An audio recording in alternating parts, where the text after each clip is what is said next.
Good morning student. चलो पढ़ते हैं हम RS अग्रवाल की मैथ की बुक 6 क्लास का है एक्सरसाइज नंबर 8B। क्या पढ़ते हैं? एक्सरसाइज नंबर 8B का। ठीक है, मोस्ट इम्पॉर्टेंट बहुत सारा क्वेश्चन इसमें दिया गया है, बच्चों ने बहुत सारा इसमें पूछा। ठीक है बच्चों, इसमें बच्चों ने बहुत सारे डाउट पूछे हैं, बहुत सारे उन्होंने मैसेज किए थे। ठीक है, तो देखते हैं सबसे पहले कि ये कौन सा बुक है RS Agarwal 6 class exercise number 8B। चलिए पहला नंबर क्वेश्चन हम पढ़ते हैं। पहला नंबर क्वेश्चन क्या करा हुआ, बोला कि if A equal to 2 and B equal to 3 find the value of. कहना है मतलब देखिए आपके पास एक हर एक क्वेश्चन में, फर्स्ट में भी 6 क्वेश्चन है, सेकंड में भी 6 क्वेश्चन है, थर्ड में भी 6 क्वेश्चन है। हम आपको हर सेक्शन में से मतलब हर फर्स्ट क्वेश्चन में से, सेकंड क्वेश्चन में से, थर्ड क्वेश्चन में से 3-3 क्वेश्चन लगवाएंगे। 3 क्वेश्चन आपके लिए होमवर्क में रहेगा। ठीक है, तो चलिए सबसे पहले हम देखते हैं। ये फर्स्ट वाले में A की वैल्यू दिया है 2, B की वैल्यू दिया है 3। तो एक पर एक वैल्यू है किसका, हम पढ़ते हैं A प्लस B की वैल्यू क्या होगी, दूसरा नहीं तीसरा लगाते हैं। ठीक है, AB माइनस A का स्क्वायर की वैल्यू क्या होती है, और लास्ट वाला हम पढ़ते हैं कौन सा, फिफ्थ वाला 5A स्क्वायर माइनस 2AB की वैल्यू बताइए। ठीक है, आप इन तीनों को सॉल्व करना है। तो आपको A और A प्लस B की वैल्यू पूछा था। A की वैल्यू क्या है 2, B की वैल्यू क्या है 3, क्या हो जाएगा 2 और 3 5 ये आ गया।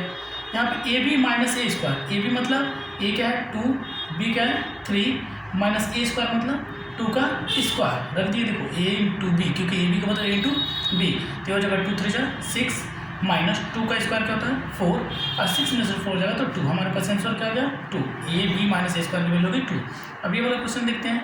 5A स्क्वायर मतलब 5 इंटू A का स्क्वायर मतलब 2 का स्क्वायर माइनस 2 इंटू A मतलब 2, अब B मतलब 3, तो 2AB।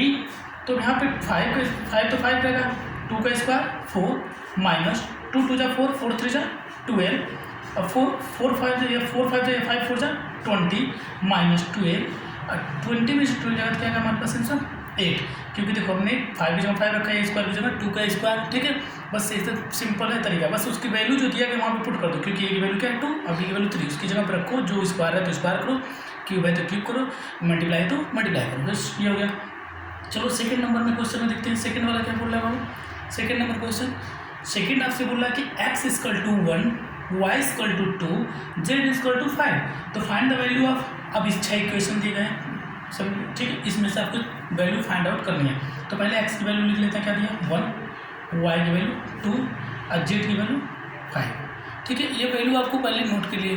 और दूसरा के लिए क्वेश्चन नंबर फर्स्ट देखते हैं, सेकंड का फर्स्ट लिखा 3x माइनस 2y और प्लस 4z, इसकी वैल्यू बताइए।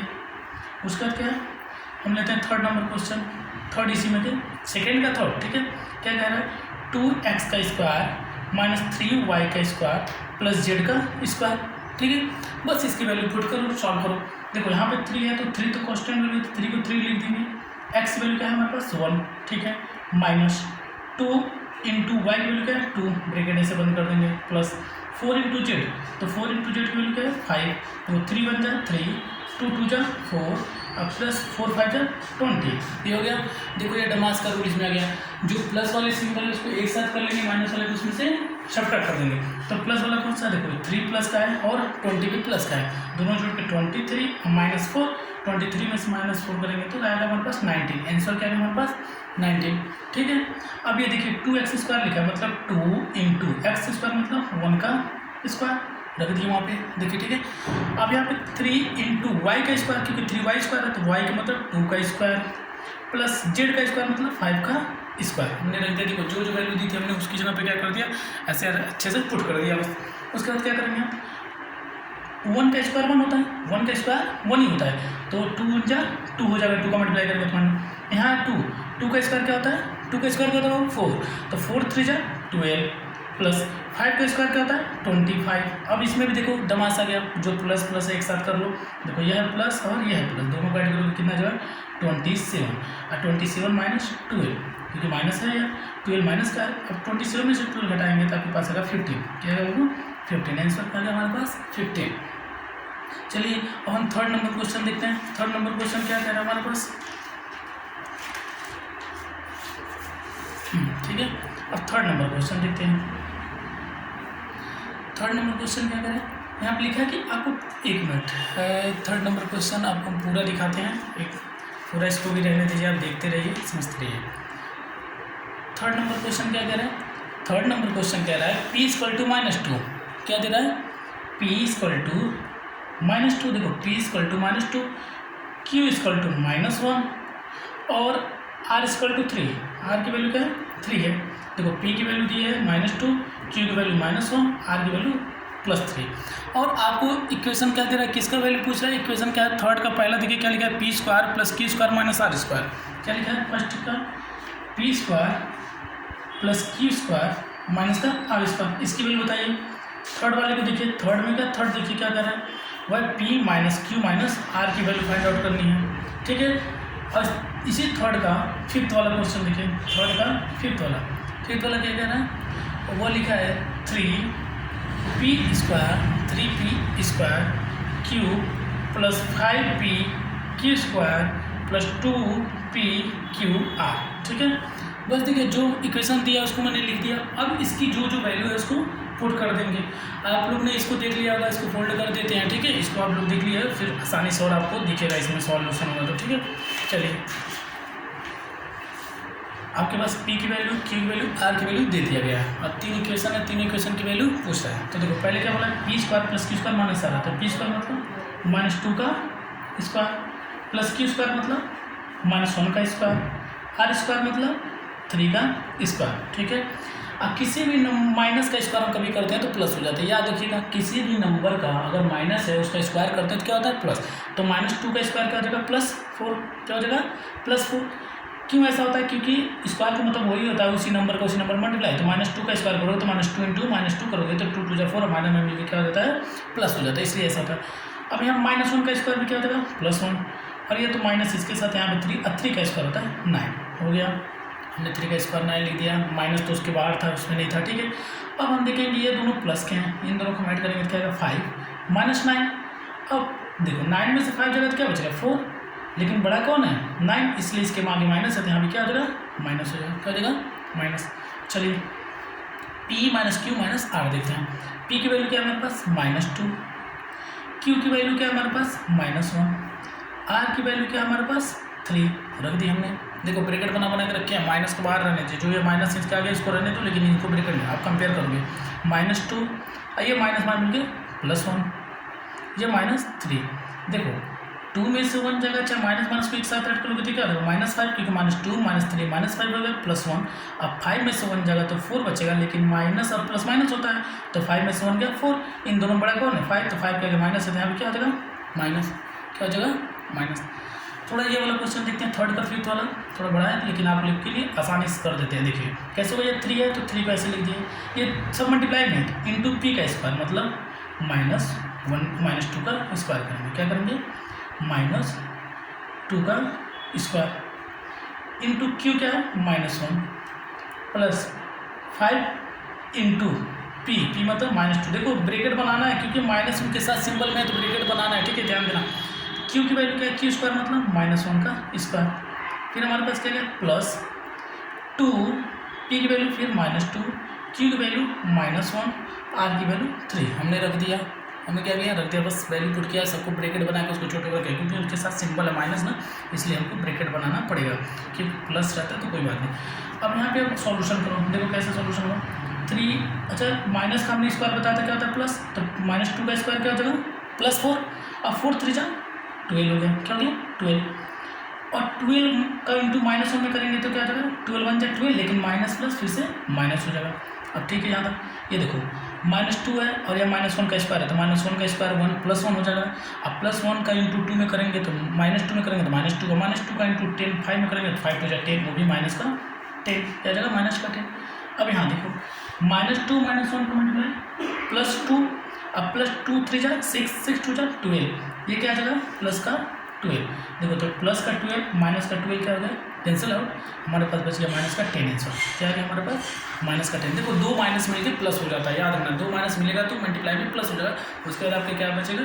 प्लस माइनस माइनस होता है, प्लस प्लस प्लस होता है, माइनस माइनस प्लस होता है। ऐड सब्ट्रैक्ट करते समय कभी भी माइनस माइनस प्लस होता है, लेकिन सिंपल माइनस का ही लगता है, लेकिन मल्टीप्लाई में ऐसा नहीं होता, माइनस इंटू माइनस करके प्लस हो जाता है, ठीक है। थर्ड क्वेश्चन में क्या? चलिए हम चलते हैं 4th नंबर क्वेश्चन पे। इसमें अब हमारे नंबर पे 4th वाले में क्या पूछ रहा है आपको देखिए। 4th वाले में बोला है कि राइट द कोफिशिएंट ऑफ, आपको कोफिशिएंट लिखना है। तो फर्स्ट वाले क्वेश्चन में कोफिशिएंट मतलब क्या था, जिसके साथ एक्स वाई की मल्टीप्लाई हो रही होती है, जो नॉन वेरिएबल वैल्यू है, कांस्टेंट वाली वैल्यू है, उसी को कोफिशिएंट कहते हैं। किसका, जैसे आप लिखा है एक्स इन 13x, मतलब x का कोफिशिएंट बताइए। तो देखो 13x के साथ मल्टीप्लाई था, कोफिशिएंट क्या गया 13। उसी तरह आपके पास दूसरे में पूछ रहा है y इन -5y, y इन -5y, -5 में y का कोफिशिएंट क्या है, तो -5 हो जाएगा, क्या हो जाएगा -5। उसी तरह हो सकता है किसी में इसमें पूछते हैं, चलो फिफ्थ वाला देखते हैं, उसी में 4th में फिर p इन -2p r q r, -2p/q/r, correct. p का कोफिशिएंट बताइए -2p/q/r में, तो देखो p क्या है -2 है, क्या ना -2, q का भी पूछता है तो -2, r का भी पूछता है तो -2 ही होता है, क्योंकि इन तीनों के साथ मल्टीप्लाई में थे। यही कांस्टेंट वाली वैल्यू जो होती है, जो उनके वेरिएबल के साथ मल्टीप्लाई है, वही कोफिशिएंट कहलाता है। आप लोग कर लेंगे, हमको बताया पूरा। चलिए राइट द न्यूमेरिकल कोफिशिएंट। अब यहाँ पे आपको न्यूमेरिकल कोफिशिएंट लिखना है। न्यूमेरिकल कोफिशिएंट मतलब वही वेरिएबल, नॉन वेरिएबल क्या होगा, नॉन वेरिएबल जो 1 2 3 4 5 है, उन्हीं को लिखना है। फिफ्थ वाले क्वेश्चन में क्या बोला है, right the numerical coefficient. Numerical मतलब जैसे लिखा ए बी, तो ए बी में न्यूमेरिकल क्या है 1 है, क्योंकि यहाँ कुछ नहीं तो 1 मान लेते हैं। उसी तरह -6 BC लिखा है, -6 BC, तो इसमें कोफिशिएंट कौन सा है न्यूमेरिकल, -6, क्या है -6, ये हो गया सेकंड वाला। थर्ड वाले में देखो, इसी में थर्ड वाले में बोला कि 7xyz में 7xyz में कोफिशिएंट बताओ, न्यूमेरिकल कोफिशिएंट, तो क्या हो जाएगा ये +7 का, क्या हो जाएगा प्लस। कोफिशिएंट का मतलब बाबू वो कांस्टेंट वाली टर्म जो होती है, जो जिसके साथ मल्टीप्लाई होती है वेरिएबल के साथ, वही वाली, ठीक है। अब यहाँ लिखा है देखो 6 वाला क्वेश्चन में देखते हैं, right the constant term of, right the constant term, आपको कांस्टेंट टर्म बनवाना है, किसमें 3x² + 5x + 8 में। तो ये देखो, ये कांस्टेंट तो 3 भी है, कांस्टेंट 5 भी है, लेकिन ये एक्स वाई के साथ मल्टीप्लाई में है, तो ओनली सिर्फ कांस्टेंट टर्म पूछ रहे थे, क्या हो जाएगा 8, क्या हो जाएगा 8। अगर बोलता कि कोफिशिएंट बताओ तब तो ये कोफिशिएंट होता है, लेकिन सिर्फ बोला कांस्टेंट टर्म, कांस्टेंट मतलब सिर्फ एकदम जिसकी वैल्यू बदलती नहीं है, तरह से वो 8 हो गया, क्या हो गया। इसमें फर्स्ट वाले क्वेश्चन में 8, दूसरे वाले में देखो -9, तीसरे वाले में 3/5, चौथे वाले में -8/3, ठीक है। जो कांस्टेंट वैल्यू होती है वो 1 2 3 4 5 जो नंबर है वही होगा, ठीक है। 6 वाला भी हो गया। अब आपको हम नेक्स्ट वीडियो में बताएंगे कि मोनोमियल्स क्या होता है, बायनोमियल्स क्या होता है और ट्रिनोमियल्स क्या होता है। और अभी कहे तो थोड़ा बता देते हैं। देखो मोनोमियल्स जो होता है जिसमें एक टर्म होते हैं, क्या होते हैं एक टर्म, जो अलजेब्रिक एक्सप्रेशन से एक ही टर्म में जुड़ा हो। जैसे देखो यहाँ पे लिखा है -2xyz, ये क्या है मोनोमियल्स है, क्योंकि इसमें एक टर्म है। दो टर्म वाले देखो यहाँ पे 5 + 7 क्यूब yz³ y³z, देखो ये अलजेब्रिक एक्सप्रेशन से दो जुड़े हो ना, ये +5 प्लस एक टर्म और ये दूसरा टर्म, दोनों मिला के क्या है बायनोमियल्स हो गए। देखो इसमें एक ही टर्म है, ये मोनोमियल्स, इसमें भी देखो दो टर्म बायनोमियल्स, 3 टर्म वाले 1 2 3, ये होते हैं ट्रिनोमियल्स। क्या होता है ट्रिनोमियल्स 1 2 3, देखो प्लस से जुड़ा हुआ है, माइनस से जुड़ा होना चाहिए, जब भी किस्मत से एक टर्म दो टर्म 3 हो गया ट्रिनोमियल्स, ठीक है। और ये तो कांस्टेंट टर्म है, क्या है कांस्टेंट टर्म 1 2 3 है, वो होता है पॉलिनोमियल्स, इसको कहते हैं ऑलरेडी पॉलिनोमियल्स, ट्रिनोमियल्स के बाद ही आता है, ठीक है। I hope you understand. Please like करिए, सब्सक्राइब करिए, और नेक्स्ट वीडियो किस टॉपिक पे चाहिए प्लीज़ कमेंट करके बताइए, आपको प्रोवाइड किया जाएगा।